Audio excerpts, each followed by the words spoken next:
Chilonzorda xuddi shu kabi ko'rinishda noqonuniy Eshikda qilyaptimi? Ha, bor qilyapti. Kim? Qo'lida papkalari ham bormi? Bor, ikkitasiga. San itni qo'yib yubor, qolganini o'zim boplayman. Manimcha qo'shimcha qurilish qilganimizni bilib qolishgan. Buzdirmoqchi shekilli. Buzdirib bo'pti. Hozir tomoshani kattasini qo'yaman.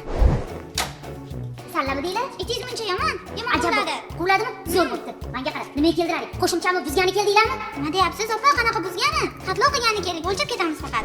To'g'risini ayt. Pul ishlamoqchisan-a? Nima qilganingiz bu? Qanaqa pul? Pulsiz shunchaki xatlab qo'yaverasizlar. 937-qonun asosida xatlagani keldik. Xabaringiz yo'qmi? Shunda hujjat ham qilib berasizlarmi? Ha?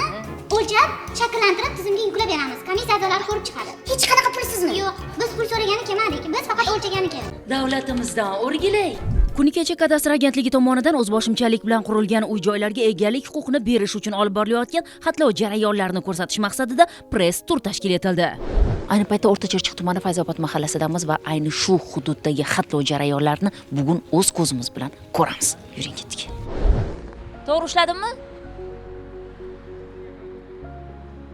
Xatlov jarayonlari kim tomonidan, qay tartibda amalga oshiriladi? Eng avvalo ish topograflar tomonidan obyekt tapesyomga qilinadi va bizga ushbu kelgan joyimizni kartalari beriladi. O'zimizning poligonimiz chegarasi belgilangan va mahallalarga e'lon qilinadi. Biz xatlovga chiqishimiz to'g'risida xabarnoma yuboriladi. Biz o'sha xabarnomadan keyin qo'limizga poligonlarimizni olib xatlov qilishni boshlaymiz. Xatlov jarayonida dastlab xodimlar uy egalaridan xonadonning hujjatini so'rashadi va shundan keyin uyning har bir qarich yerini maxsus moslamalar yordamida o'lchab chiqishadi. Birorta xonadon adashib qolib ketishi ham mumkinmi? Mumkin, uyda bo'lmagan holatlari bo'lishi mumkin yoki-da hujjatlarni ko'rsatmay qolishi mumkin. Ular bir oy ichida qayta murojaat qilishadi bizga. Xatlov jarayonida kadastr hujjatlari hamma narsasi bor bo'lgan xonadonlar shunchaki ro'yxatga olinadi. Qo'shimcha qurilishi bor yoki o'zboshimchalik bilan qurib olingan xonadonlar aniqlansa-chi? Ular ham qo'shimcha qurilishlarini o'lchanadi, tizimga yuklanadi. Adres shakllantiriladi, ularga kadastrga murojaat qilib, qo'shimcha qurilishlarini kiritib, egalik huquqlarini olish haqida ogohlantirish beriladi.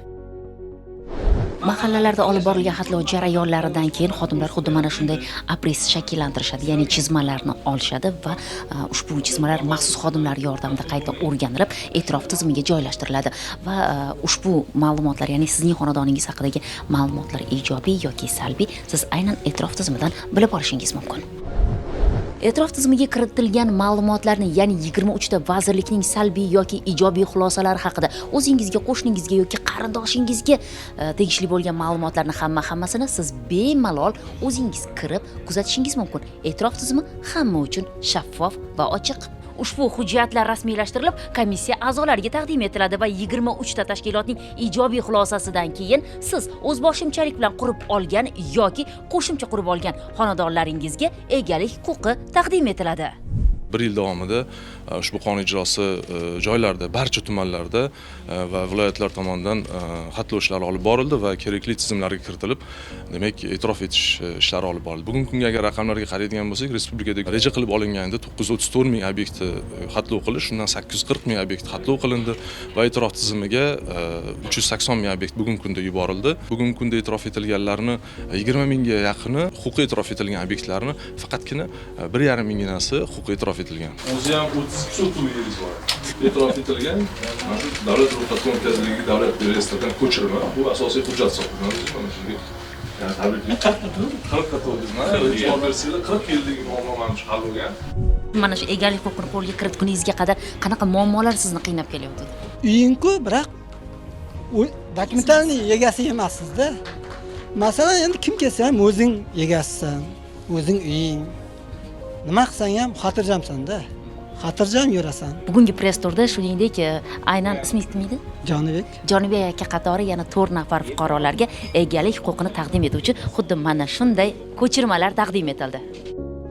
Xatlov jarayonlari respublika bo'ylab olib borilgan bo'lsa, nega kadastr xodimlari bizning xonadonimizga kelmadi deya xavotirga tushmang. Chunki bu jarayonlar 2028-yilga qadar davom etadi. Albatta borishadi, siznikiga ham.